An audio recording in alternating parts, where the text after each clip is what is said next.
ക്രിസ്തുവിൻ്റെ സമാധാനം നിങ്ങളോടുകൂടി ഉണ്ടായിരിക്കട്ടെ. വചനകിരണത്തിലേക്ക് ഏവർക്കും സ്വാഗതം. നീതിയും കാരുണ്യവും ജ്ഞാനവും കൊണ്ട് പ്രജകൾ ഏറെ സ്നേഹിച്ചിരുന്ന ഒരു മഹാരാജാവുണ്ടായിരുന്നു. രാജ്യഭരണം നടത്താനായി കഴിവുകൾക്കപ്പുറം സത്യസന്ധതയും ധാർമ്മികതയും ലാളിത്യവുമാണ് ഒരു ഭരണാധികാരിക്ക് വേണ്ടതെന്ന് അദ്ദേഹം ഉറച്ചു വിശ്വസിച്ചിരുന്നു. അദ്ദേഹം വാർദ്ധക്യത്തിലേക്ക് കടന്നപ്പോൾ തൻ്റെ രാജ്യഭാരം ആരെ ഏൽപ്പിക്കണമെന്ന ചിന്ത അദ്ദേഹത്തെ അലട്ടി. അദ്ദേഹത്തിൻ്റെ 3 പുത്രന്മാരും കഴിവുള്ളവരായിരുന്നു. ഒരു ദിവസം രാജാവ് തൻ്റെ 3 പുത്രന്മാരെയും കൊട്ടാരത്തിലേക്ക് വിളിപ്പിച്ചു. അവരുടെ കൈകളിൽ ഓരോ ചെറിയ വിത്ത് നൽകിക്കൊണ്ട് അദ്ദേഹം പറഞ്ഞു, ഈ വിത്ത് നിങ്ങൾ കൃത്യമായി നട്ട് 1 വർഷം പരിപാലിക്കണം. 1 വർഷത്തിന് ശേഷം ഞാൻ വന്ന് നിങ്ങൾ വളർത്തിയ ചെടി കാണും. ഏറ്റവും നന്നായി പരിപാലിച്ച ആത്മാർത്ഥതയുള്ള പുത്രനാണ് എൻ്റെ പിൻഗാമി. മക്കൾ 3 സന്തോഷത്തോടും അഭിമാനത്തോടും കൂടി വിത്തുകൾ വാങ്ങി. 1 വർഷം കഴിഞ്ഞപ്പോൾ രാജാവ് മക്കളുടെ ഭവനങ്ങൾ സന്ദർശിക്കാൻ തുടങ്ങി. മൂത്ത 2 പുത്രന്മാരുടെയും വീടുകളിൽ രാജാവ് കണ്ടത് അതിസുന്ദരമായ കാഴ്ചയായിരുന്നു.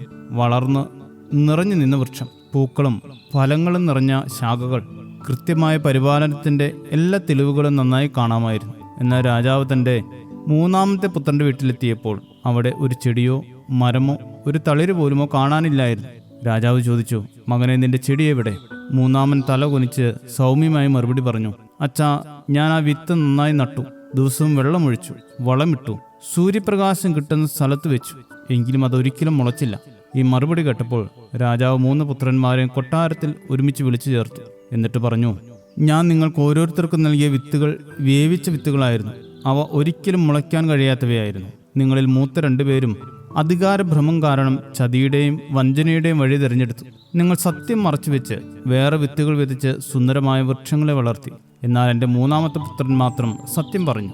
അന്യായത്തിലേക്ക് വീഴാതെ അവൻ 1 ഇഞ്ച് പോലും വഴിമാറി നടന്നില്ല.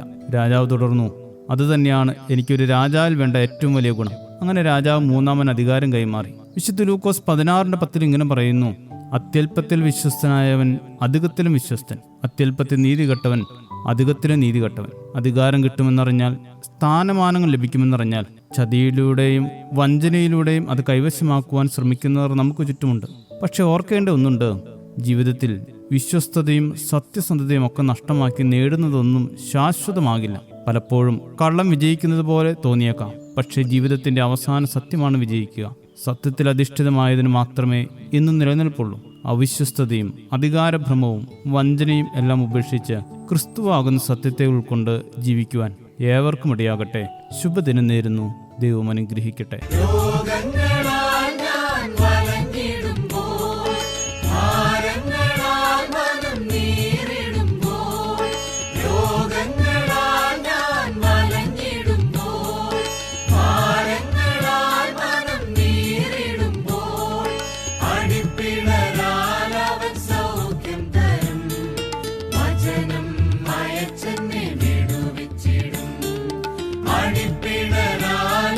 സൗഖ്യം തരും വചനം അയച്ചെന്നെ വിടുവിച്ചിടും.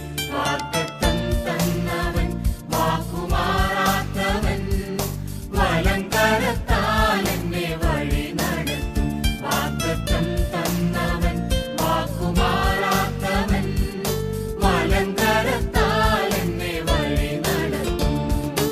എന്റെ ദൈവമെന്നും വിശ്വസ്തൻ തന്നെ, എന്റെ ദൈവമെന്നും